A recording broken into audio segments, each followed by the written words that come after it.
Welcome back to my mental health and crime channel. My name is Huda London. This is the case of the Idaho quadruple murders. May the 4 victims rest in peace.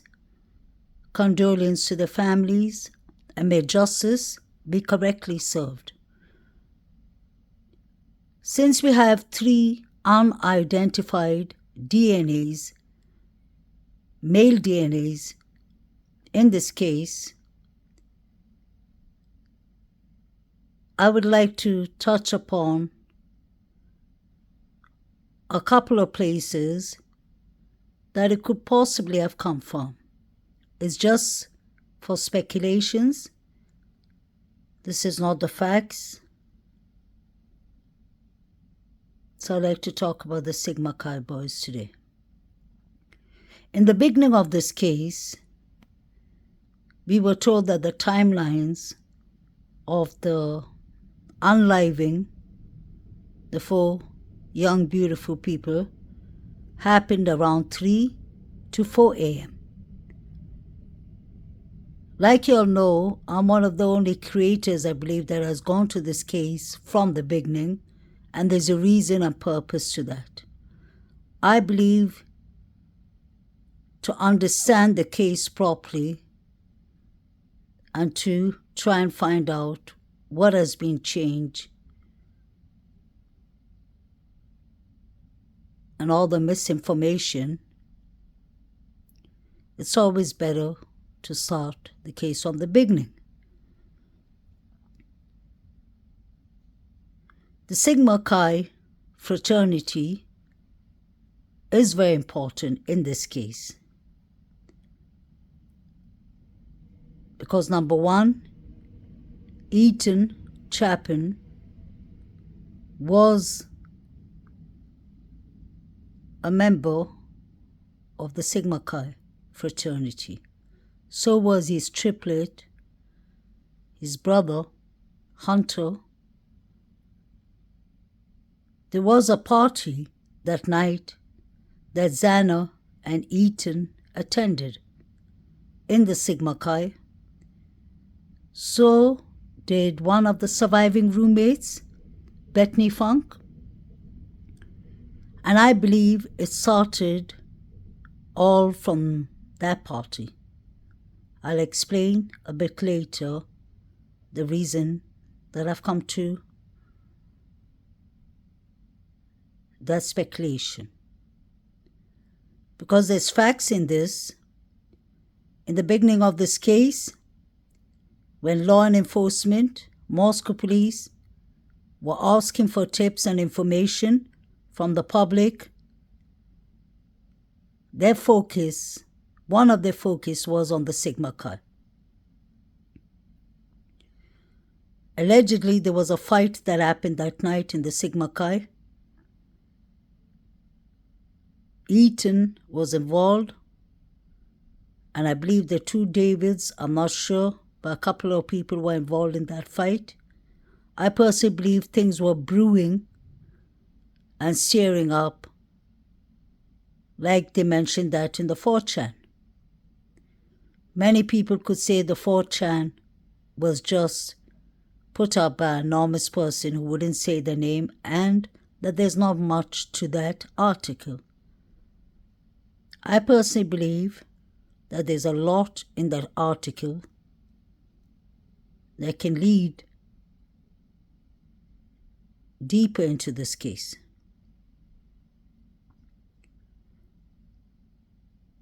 From that article, we are aware, if the article is true, that there were 3 targets that the 4chan article named. Strangely enough, when you see the picture, the 3 targets are right next to each other: Ethan Chapin, Madison Morgan, and XANA Kernodle. They said that Kaylee wasn't part of the target. She was just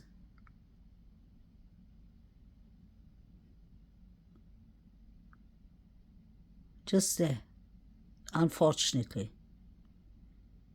Now, if I go according to that theory, it makes a lot of sense. Because I personally believe that all 4 victims were the target. The more I research in this case, read articles, watch the crime scene, watch all the media, social media, and the mainstream news, the more I see that all 4 victims are possibly the target. Maybe 1 or 2 or 3 are more the targets in this case, but I do actually believe that they all 4 were the targets, if not by the Sigma Chi, but other people too. I honestly believe that there were 2, this is my speculation, 2 sets of targets. Ethan Chapin and Madison Morgan, and XANA Kernodle, I believe, was a target by the fraternities and the sororities. Kaylee had a stalker. We do not know much about that. At the start, it was confirmed there was a stalker, but the police said they spoke to the person and there was nothing there. But we don't know what are the facts, and we don't know what the police and the prosecutor have.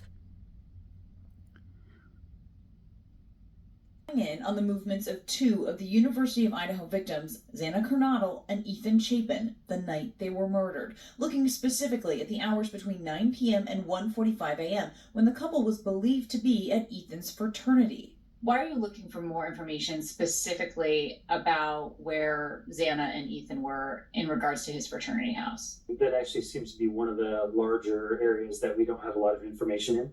And so being able to locate what they did that night, to maybe who they contacted, maybe any routes that they took home, that would be important for the investigation. XANA and Ethan stabbed to death less than a block away at XANA's home, along with Kaylee Gonzalez and Madison Morgan, who were found on the top floor. 2 roommates survived, along with Kaylee's dog, seen in this TikTok video. Authorities now say the dog was found inside the home, but in a separate room from the victims. How important is the behavior of the dog in your investigation? We don't believe that there was any appearance of forced entry to the home. And as well, at this time, we have not determined if the dog was inside the residence during the murders or not. What we do know is that the dog was inside when officers arrived. The dog did not appear to have any evidence on it. Police also addressing information about the victim's manner of death after Kaylee's father said he learned his daughter's wounds were much more severe than her friends, fearing Kaylee was the target. Please don't be my child, that's the target. Police telling ABC News they have not provided the family with that information. Authorities also telling me they're not attempting to refute what the family is saying. Ultimately, they want to protect the... Those 4 University of Idaho students were learning now that just after 3 in the morning, police got a call about a disturbance outside a frat house, just a short walk from the crime scene. The murders happened not long after that call. But is there a connection? Jim Murray reports. A mysterious 911 call sent cops rushing to the street the night the 4 University of Idaho students were murdered. Police logs from that fateful night show a disturbance in this field outside the Sigma Chi fraternity. The Moscow, Idaho Police daily activity log reveals officers responded to an alcohol offense at 3:01 a.m. That's right around the time police say the murders were committed. How close is that frat house to the murder scene? Let me show you. Here's the frat house. You walk across the street and right through these apartment buildings. You then continue up this narrow path, and then you walk up these wooden stairs. And there you are, right at the house. We spoke with Brian Enton, senior national correspondent for the cable news channel News Nation, which is airing a 1-hour special on the case Sunday. There's a lot of fraternity and sorority houses, and an alcohol call wouldn't be out of the norm.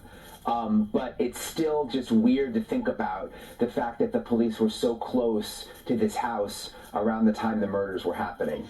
In a Save It Today to Inside Edition, police said the incident is unrelated to the murders.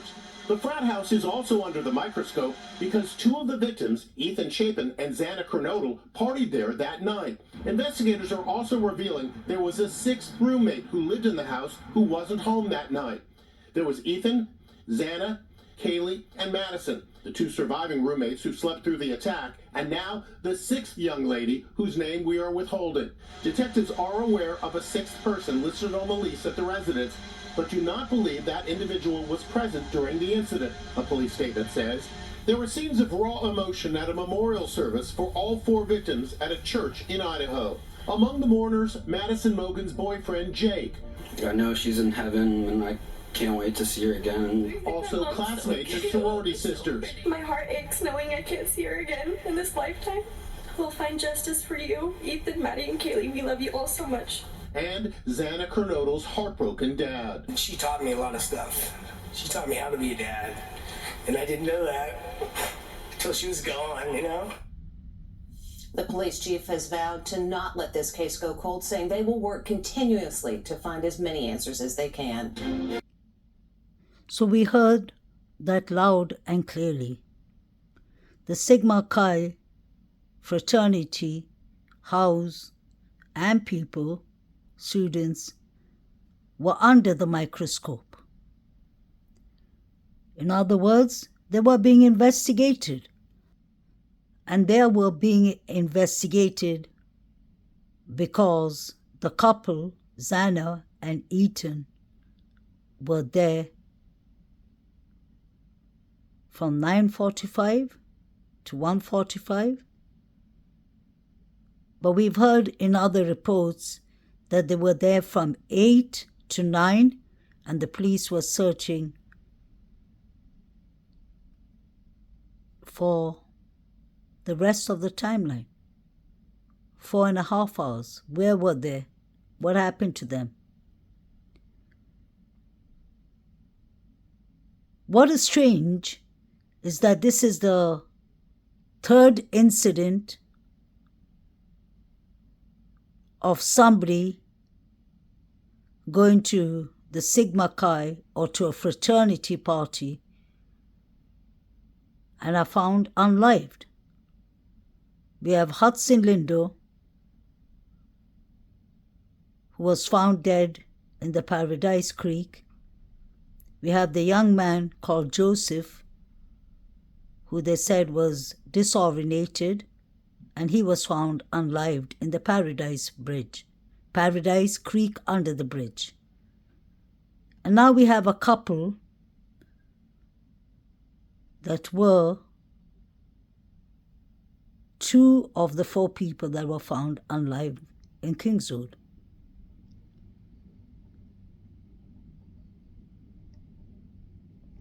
Sigma Chi is important for me and is important to this case because they were the first people that were called after 8 hours by the surviving roommates. Usually people will call 911 even if they can't open a door after 8 hours for whatever reason. You still call 911. The police have equipments to break down doors. So does the firefighters.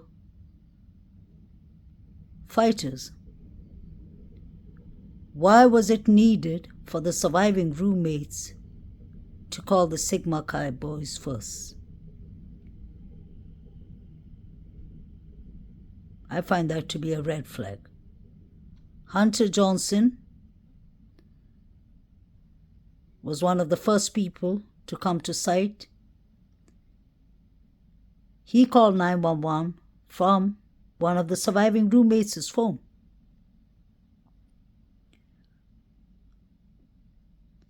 He took the pulse of Ethan.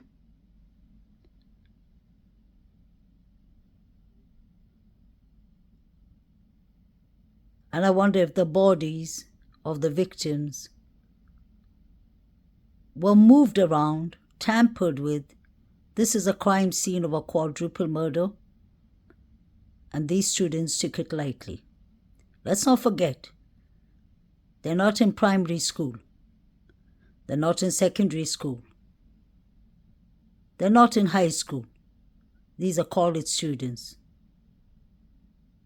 They know what is right and they know what is wrong. I personally believe for the surviving roommates to call the Sigma Chi boys, they knew about this incident.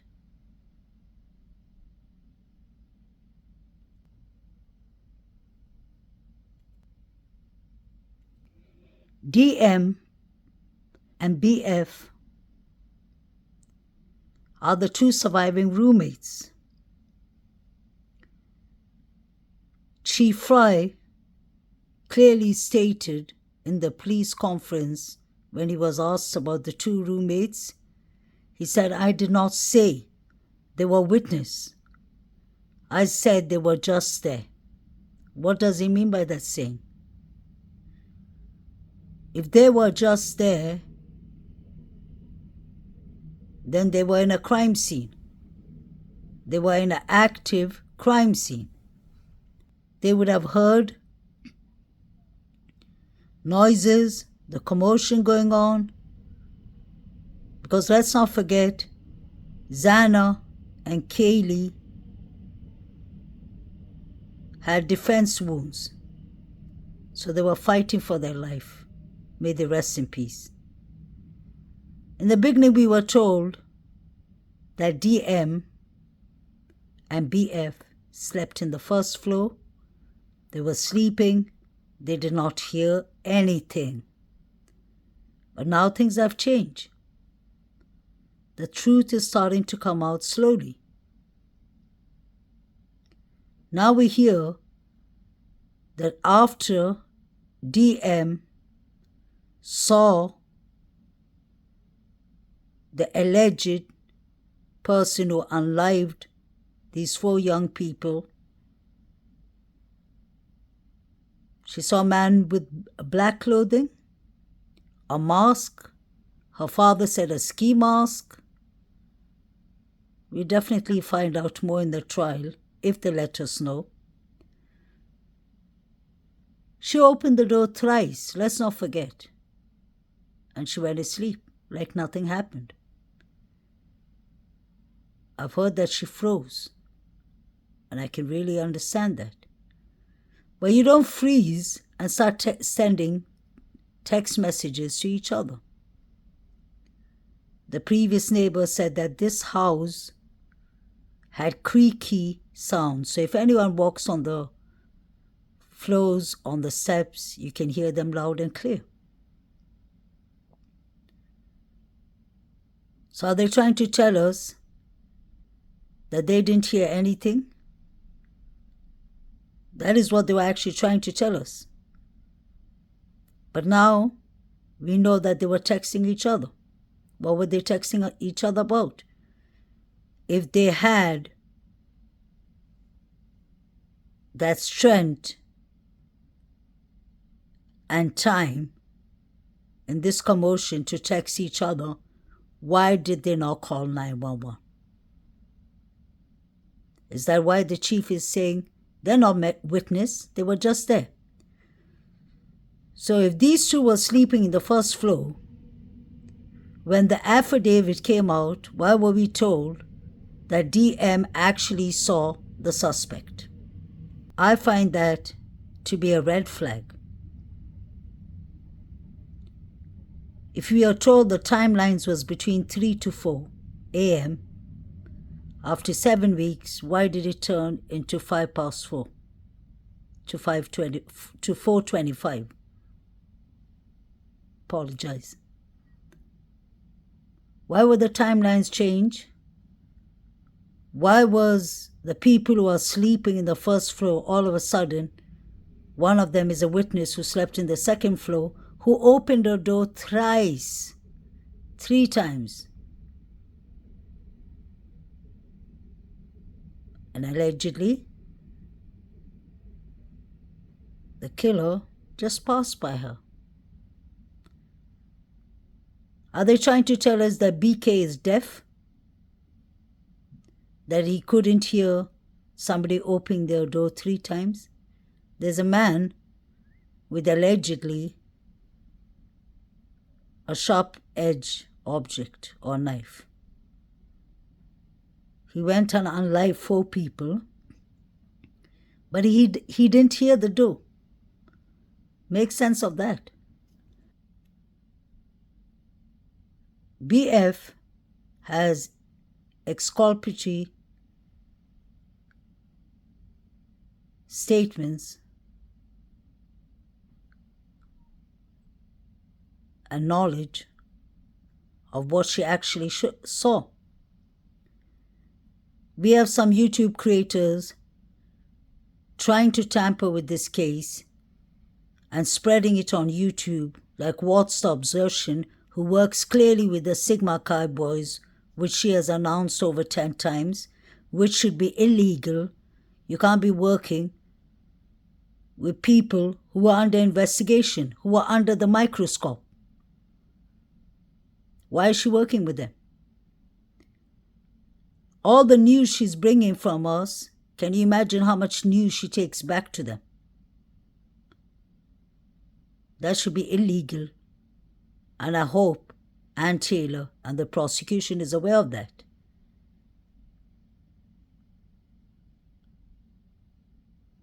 There's certain things you need to be mindful of, like interfering with the active case. We want these 4 victims to get justice and their grieving families.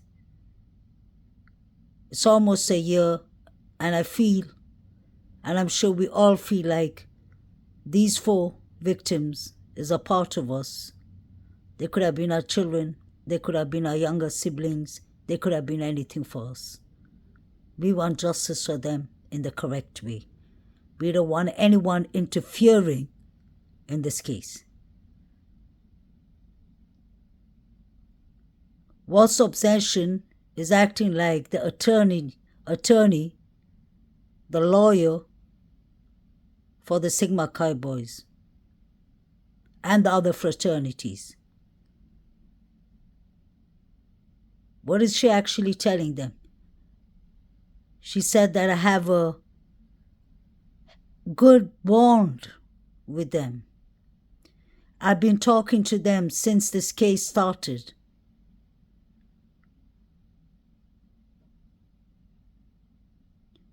And now she's putting BF, Bethany Funk, is life in danger, and Dylan too,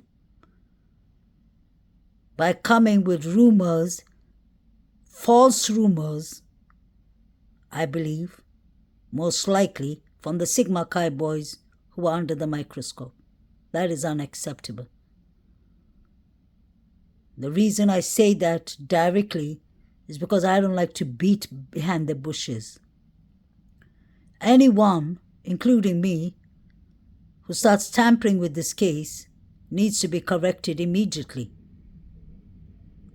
Because rumors and contacting, it's all right to speculate, but when you go as far as to talk to the fraternity boys that were under the microscope, and when you go as far as to put these 2 young women's life in danger, when she goes as far as putting these 2 young women's life in danger by saying what they saw, she clearly said that Bethany Funk saw a man in dark clothing leaving the site and passing her room. How would you know that? How would the fraternity boys who are giving you this garbage know that? Even Ann Taylor had a hard time, and she's still having a hard time to talk to Bethany Funk.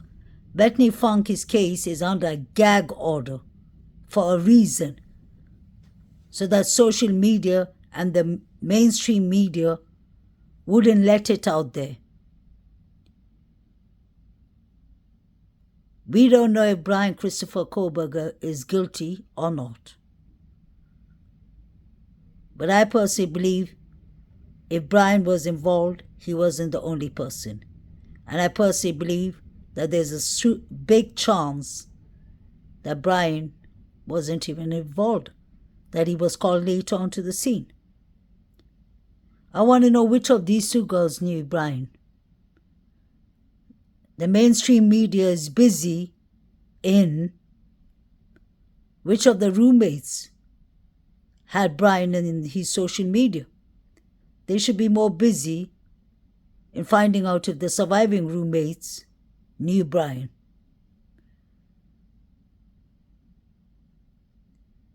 Since BF's case or statements is under gag order, it could be possible, I'm speculating, that she knew Brian. It could be possible that Dylan knew Brian. It could be possible that the Sigma Chi boys knew Brian. So we still don't know who knew who. But until the court starts, we should be mindful not to contact anyone in Idaho, Moscow.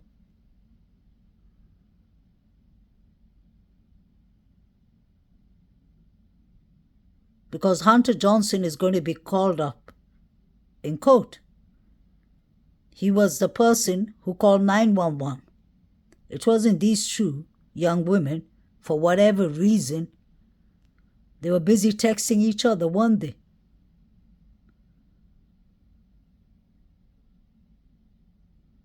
I'm not saying anything bad about the surviving roommates. I feel sorry for them to be put in this situation to start with. But the question is, how much did they know? Could it be possible that one of them informed whoever was coming? Could it be possible that one of them left the door unlocked? How do we know that XANA, may she rest in peace, ordered food so late at night? She actually told her father that she was ordering food around midnight. Somebody could have used her Visa card and ordered the food. How do we know that XANA was on TikTok? We were just told her phone was on TikTok at 4:17, I guess. Doesn't mean that XANA was. Just like who put off, who logged off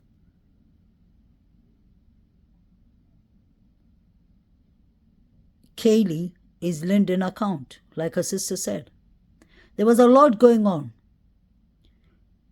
Kaylee's LinkedIn account was logged off or shut off completely at 11:38. Wasn't the police called at 11:58? 20 minutes before that, somebody was interfering in Kaylee's LinkedIn account. Does that mean that Kaylee was alive? I don't think so.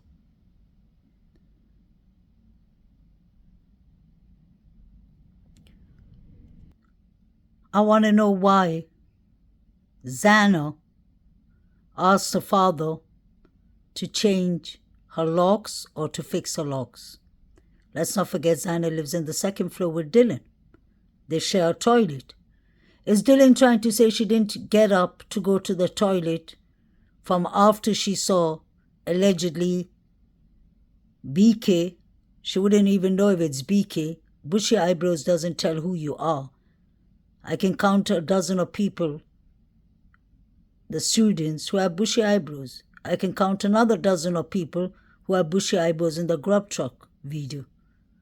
That doesn't point out to BK. Athletically built, many people in the college are athletically built. A ski mask or a mask, many people wear mask. It was COVID, or COVID was finishing in 2021 November. So what is happening? Is DM trying to tell her she did not need to go to the toilet? So what was she doing if she needed a toilet? After you see a person with black clothing, she didn't even mention if he had a weapon in his hands. Isn't that strange?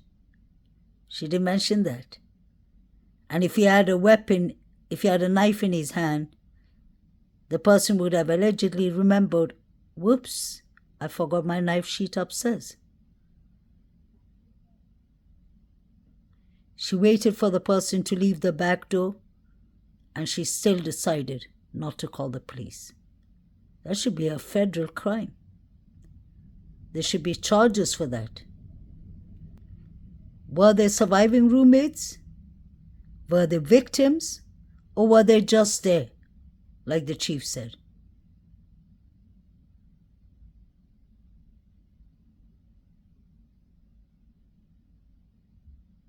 I'm just asking questions. I am contacting the surviving roommates or the Sigma Chi boys or the other fraternities, like what's the obsession is doing. I wonder what was the relationship like between the 5 girls living in the house.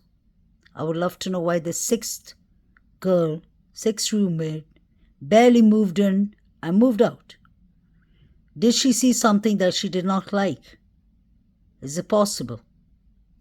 We need to ask these questions so that we can find out what was exactly happening in the house before the quadruple murders. It's always important to go at least 6 months back, even a year back. These girls could have had people who were jealous of them, people who envied them, people maybe who thought they were mean girls like we heard before, people who blamed them for Hannah Clear's death. It could be anything. Or possibly it could be many haters who ganged up and decided to do this crime. It's very possible. How come the surviving roommates were not touched? They didn't have one injury. I'm happy that they didn't, but you have to ask yourself, there were 5 people plus Ethan, 6 people in the house. Only 4 of them were brutally murdered. Is that why the police said at the start that it was a targeted crime? They kept on saying it was a targeted crime. Who are the targets? At times they say it was Maddie, at times Kaylee. I always said it was the couple, because it's their timeline that is in question. 4.5 hours the police did not know where XANA and Ethan were. Killer's handprint. The ghostly image appeared when this window was dusted for prints. There's no doubt that it's an important item of evidence. There has to be a point of entry and a point of exit in a crime like this. If there is a handprint, it may be very significant. I can show you. And we're learning that 21-year-old Kaylee Gonsalves may have been the killer's prime target. Published reports say that Kaylee was subjected to a more brutal attack than the other 3 victims. She was killed on the same bed along with her best friend, Madison Mogan. News Nation reporter Brian Enton is in Idaho covering the investigation. There's a number of different theories possible.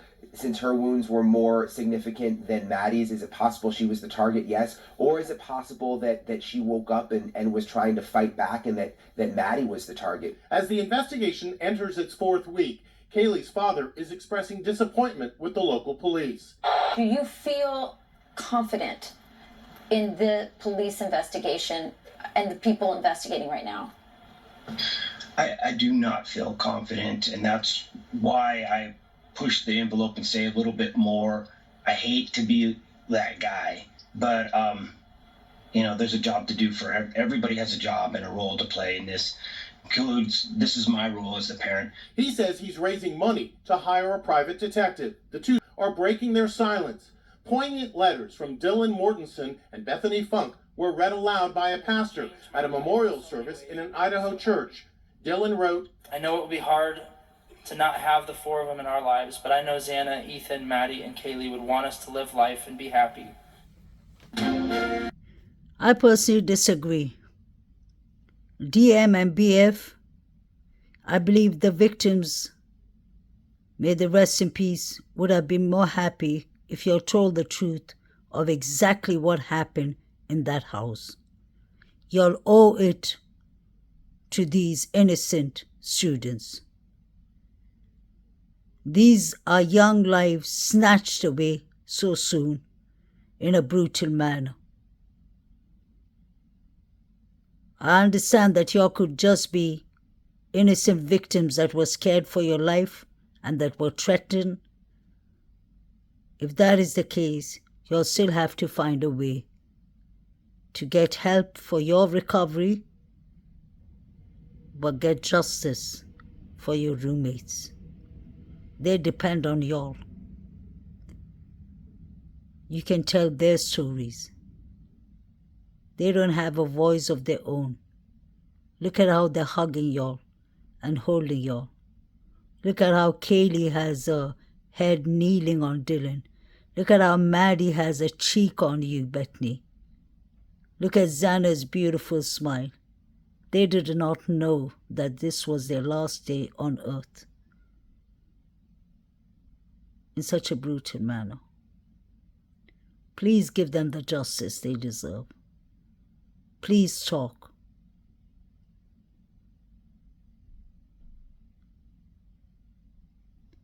Please like, share, and subscribe. Justice for the 4 victims. May they rest in peace.